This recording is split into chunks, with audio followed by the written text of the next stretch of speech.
Hi friends, welcome back to my channel. ఇక ఈరోజు ఎపిసోడ్లో ఏం జరగబోతుందో తెలుసుకుందామా. పల్లవి గ్యాస్ స్టవ్ వెలిగిస్తుంటే వెలగదు. దీంతో అత్తయ్య స్టవ్ వెలగట్లేదేంటి అని ఇక చెప్తూ ఉంటుంది.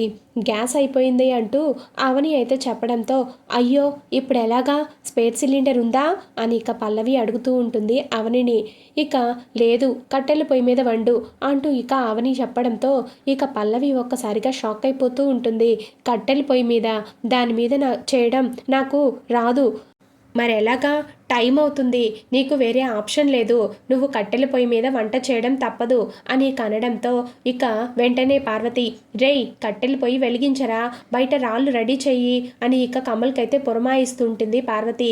అయ్యో గ్యాస్ అయిపోయినప్పుడు కట్టెల పొయ్యి మీద వంట చేయడానికి వదిన కూడా ఇలాగే ఉఫ్ఫు ఉఫ్ఫు అంటూ ఎంత కష్టపడేదో పల్లవి, ఇప్పుడు నీ వంతు వచ్చిందనమాట, ఇప్పుడే వెళ్ళి తీసుకొచ్చి అంతా రెడీ చేస్తాను అంటూ ఇక కమల్ అయితే రెడీ చేస్తూ ఉంటాడు. ఇక పల్లవి పొయ్యి రెడీ, వెలిగించుమంట, వచ్చేదాకా ఉఫ్ఫు ఉఫ్ఫు అని ఊదు, ఇదిగో అగ్గిపెట్టి స్టార్ట్ చేయి అంటూ ఇక కమల్ అయితే ఇక పల్లవిని ఉత్సాహంగా ఎంకరేజ్ చేస్తూ ఉంటాడు. ఇక పల్లవి మాత్రం అయ్యో ఏంటిది ఇది, ఇదంతా కూడా నా నెత్తికొచ్చిందే, ఏంటి బావా ఇది, అస్సలు మంట రావట్లేదు, కళ్ళు మండుతున్నాయి బావా అని చెప్పి ఇక పల్లవి అంటూ ఉంటుంది.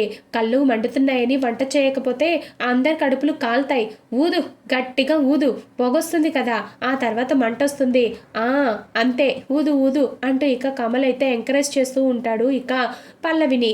మరొక వైపు ఆరాధ్య పర్స్తో ఆడుకుంటూ ఉంటుంది. రాజేంద్ర పర్స్తో, మీ తాతయ్య పర్స్తో ఆడుకుంటున్నావేంటమ్మా అని ఇక పార్వతి అడుగుతూ ఉంటుంది. మరేం చేయమంటావు నానమ్మ, తాతయ్య నాతో ఆడుకోవట్లేదు కదా, అందుకే తాతయ్య పర్స్తో ఆడుకుంటున్నాను నానమ్మ, తాతయ్య ఎప్పుడు లేస్తారు నానమ్మ, నేను తాతయ్యతో ఎప్పుడు ఆడుకోవాలి చెప్పు నానమ్మ అని అంటూ ఉంటుంది. ఇక ఆరాధ్య అయితే పార్వతిని తాతయ్య త్వరలోనే కోలుకుంటారు, నీతో ఆడుకోవడం కూడా చేస్తారు. ఇక ఆరాధ్య చేతిలో పర్సు కింద పడిపోతుంది. సరిగ్గా అప్పుడే అక్కడికి పల్లవి అయితే వస్తుంది. ఇక పల్లవిని కోపంగా చూస్తూ దగ్గరికి వెళ్ళి లాగిపెట్టి ఒక్కటి పీకుతుంది పార్వతి. దేనికి, అత్తయ్య నన్ను కొట్టారు అంటూ ఇక పల్లవి అయితే హవాక్ అయిపోతూ ఉంటుంది. జరుగు వెనక్కి అంటూ ఇక గట్టిగా అరుస్తూ ఉంటుంది పార్వతి. ఇక పార్వతి అరవడంతో పల్లవి ఒక్క అడుగు వెనక్కి వేస్తుంది. దీంతో పల్లవి కాలు కింద రాజేంద్ర ఫోటో కనిపిస్తుంది. కళ్ళు నెత్తిన పెట్టుకొని నడుస్తున్నావా, దేవుడు లాంటి మీ మావయ్య గారి ఫోటో తొక్కడానికి బుద్ధి లేదా నీకు అంటూ ఇక కింద పడ్డ ఫోటోని తీసుకుంటూ ఉంటుంది పార్వతి. సారీ అత్తయ్య, చూసుకోలేదు అని ఇక చెప్తూ ఉంటుంది. ఇక ఫోటోని కళ్ళకు అద్దుకుంటూ ఉంటుంది పల్లవి. ఇంతలో ఆరాధ్య కాలితో తొక్కినప్పుడు శుభ్రం చేసి వాళ్ళ పిన్ని అంటుంది. దీంతో ఇక చీర కొంగుతో ఫోటోని తుడిచి పార్వతికైతే ఇస్తూ ఉంటుంది పల్లవి. అత్తయ్య, రాజేంద్ర పిన్ని వాళ్ళ ఇంటికి వెళ్దామన్నాను, బయలుదేరదామా అని అంటూ ఉంటుంది ఇక అవని. ఇక కింద పడ్డ పర్సు తీస్తుంటే అత్తయ్య నేను సర్దుతానండి, మీరు వెళ్ళండి అని ఇక అంటూ ఉంటుంది పల్లవి. ఆరాధ్య, నేను నానమ్మతోటి బయటకు వెళ్తున్నాను, కాసేపట్లో వచ్చేస్తాం, ఈ లోపల నువ్వు హోంవర్క్ చేసుకొని గుడ్ గోల్గా ఉండాలి అని ఇక అనడంతో వంటగది అని ఇక అవని అనగానే మీరు వచ్చేసరికి మొత్తం శుభ్రం చేసి ఉంచుతాను అని అంటూ ఉంటుంది ఇక పల్లవి. అత్తయ్య ఫోటో తొక్కినందుకు కొట్టిందా లేక తెలిసినందుకు కొట్టిందా, అత్తయ్య చూపు ధోరణి చూస్తుంటే ఫోటో తొక్కినందుకు కొట్టినట్టు లేదు, నాకెందుకో తేడా కొడుతుంది అని ఇక పల్లవి ఇక వాళ్ళిద్దరి వైపు వెళ్ళే వైపు అలాగే చూస్తూ ఉంటుంది. ఇక ఇది ఇలా ఉండగా మరొక వైపు రాజేశ్వరి భానుమతి మళ్ళీ అవని మీనాక్షిని గురించి తిట్టుకుంటూ ఉంటారు. మీనాక్షి ఇప్పుడు మీ ఇంట్లోనే ఉంటుందా అని ఇక రాజేశ్వరి అడిగితే అవని తమ్ముడు దగ్గర ఉంటుంది, అది మంచి మనిషి కాదు కదా, అలాంటి దాంతో ఉంటే నా మనవరాలు ప్రణతి బుద్ధి ఎలా మారుతుందో నాకు భయంగా ఉంది రాజేశ్వరి అని అంటూ ఉంటుంది భానుమతి. కాపురాలు కూల్చే అలాంటి వాళ్ళని ఊరికే వదిలిపెట్టకూడదమ్మా అని ఇక రాజేశ్వరి కూడా విరుచుకుపడుతూ ఉంటుంది మీనాక్షి మీద. అవును, అందుకే నేను వచ్చేటప్పుడు ఆవిడని ఊరికే వదలొద్దని పల్లవికి చెప్పే వచ్చాను, మీ ఆయన దాన్ని కూతురని ఒప్పుకున్నాడు కదా, కాబట్టి ఆ అవని ఇప్పుడు ఇక్కడికి వచ్చినా వస్తుంది అని ఇక అంటూ ఉంటుంది. ఇక భానుమతి అయితే సరిగ్గా అప్పుడే పిన్ని అంటూ ఇక అవని అయితే ఎంట్రీ ఇస్తూ ఉంటుంది. అవనిని చూడగానే నా కోసం వచ్చావా అవని అంటూ ఇక చక్రధర్ ఆప్యాయంగా ఎదురెళ్ళి అడుగుతూ ఉంటాడు. పిన్ని ఎక్కడా అని అడుగుతూ ఉంటుంది అవని. ఇక రాజేశ్వరి భానుమతి ఇద్దరు కూడా లోపల నుంచి అయితే వస్తారు. వదిన, మీకు బాగా లేదని తెలిసింది, ఇప్పుడు ఎలా ఉంది వదిన అంటూ ఇక పార్వతి ఆప్యాయంగా అడుగుతూ ఉంటుంది రాజేశ్వరిని. పిన్ని. ఎలా ఉన్నారు పిన్ని అని ఇక అవని కూడా అడగగానే, ఎవరే నీకు పిన్ని, ఇక్కడికి ఎందుకు వచ్చావు? నువ్వు మీ అమ్మ కలిసి నా జీవితాన్ని నాశనం చేశారు, ఇంకేం చేయాలని వచ్చావు ఇక్కడికి? నాకు నా ఇంటికి రావాల్సిన పని నీకేంటే అంటూ ఇక రాజేశ్వరి ఇక అవని మీద ఫైర్ అయిపోతూ ఉంటుంది. తప్పు చేసింది నీ భర్త అయితే అవని వాళ్ళ అమ్మగారిని అంటావేంటి వదినా? నిజం తెలిసినందుకు నువ్వు ఇప్పుడు బాధపడుతున్నావు. నీ భర్త నిజం చెప్పినందుకు తన తండ్రి ఎవరో చెప్పలేక అవని, తన భర్త ఎవరో చెప్పుకోలేక అవని వాళ్ళ అమ్మగారు ఇన్నాళ్ళు ఎంత మదనపడి ఉంటారు, ఎంత బాధపడి ఉంటారో ఆలోచించు. ఆ తల్లి కూతుర్లు పడ్డ ఆవేదన్ని, వాళ్ళు అనుభవించిన మానసిక క్షోభని నువ్వు అర్థం చేసుకోగలిగితే వాళ్ళ మీద నీకున్న అభిప్రాయం మారుతుంది అంటూ ఇక పార్వతి అయితే రాజేశ్వరికి నచ్చ చెప్పాలని చూస్తూ ఉంటుంది. ఇక వాళ్ళు చేసిందేదో ఘనకార్యం అన్నట్లు, నా కూతురు మనసు మార్చడానికి వచ్చావే నువ్వు, నీకు కూడా అంటూ ఇక అవని అంటే పడేది కాదు కదా, ఇప్పుడు అవని వెనకసుకొస్తున్నావేంటి, ఈ అవని నిన్ను మార్చేసిందనమాట అని ఇక పార్వతిని తిడుతూ ఉంటుంది భానుమతి. ఒకరు మార్చాలంటే మన అభిప్రాయాలు మారవత్తయ్య గారు.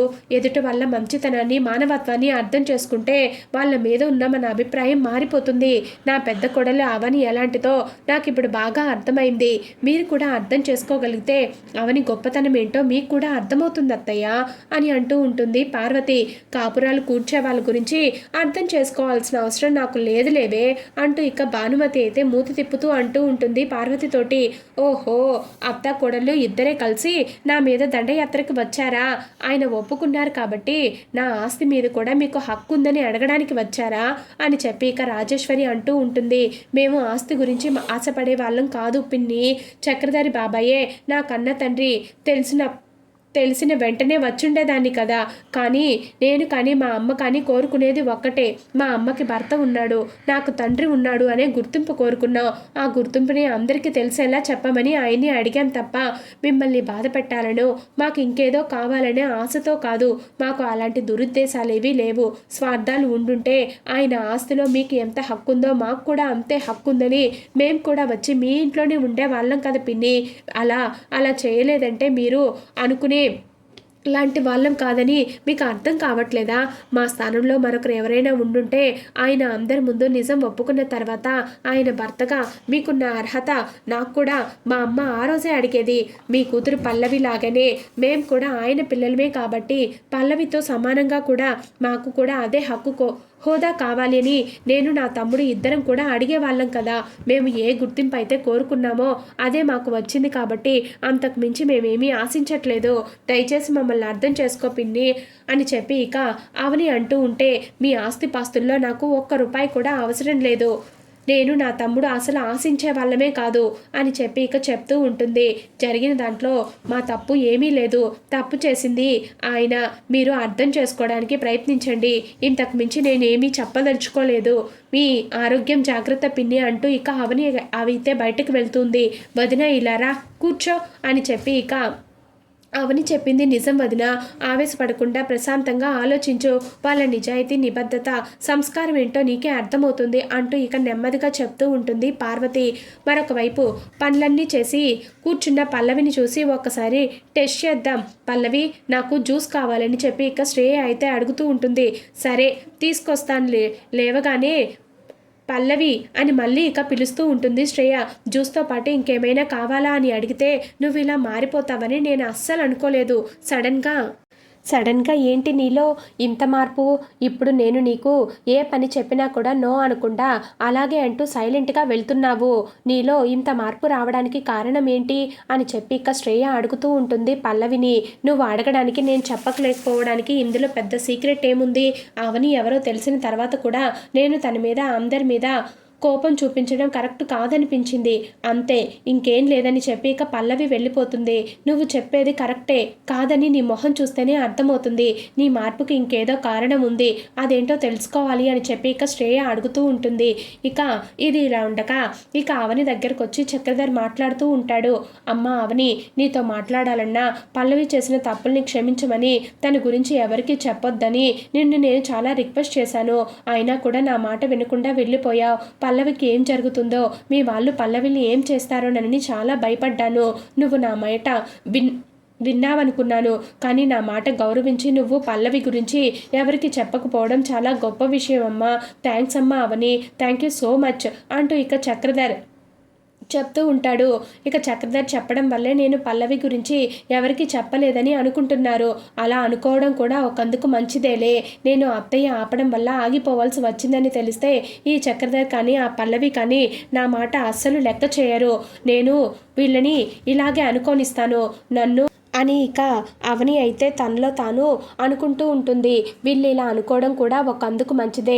నేను అత్తయ్య చెప్పడం వల్లే ఆగిపోవాల్సి వచ్చిందని తెలిస్తే ఈ చక్రధర్ కానీ పల్లవి కానీ నా మాట వినరు, నన్ను వీళ్ళు లెక్క చేయరు అని ఇక అవని మనసులో అనుకుంటూ ఉంటే ఇక అది గమనించిన చక్రధర్ ఏం ఆలోచిస్తున్నావమ్మా అంటూ ఇక అడుగుతూ ఉంటాడు. ఇక పల్లవి ఎలా ఉంది, తను మారుతుందా, నువ్వు చెప్పినట్లు చేస్తుందా అని చెప్పి ఇక చక్రధర్ అయితే అడుగుతూ ఉంటాడు. అవనిని చేస్తుంది కానీ ఇష్టపడి చేయటం లేదు, చాలా కష్టంగా భయపడుతూ విసుక్కుంటూ వేరే దారి లేక చేస్తుంది. అలా చేస్తే ఎన్నాళ్ళైనా తను మారదు. మారకపోతే నాకు కూడా ఓపిక నశిస్తుంది. తన గురించి నేను అప్పుడు నిజం అందరికీ చెప్పేయాల్సి వస్తుంది అంటూ ఇక చెప్తూ ఉంటుంది అవని.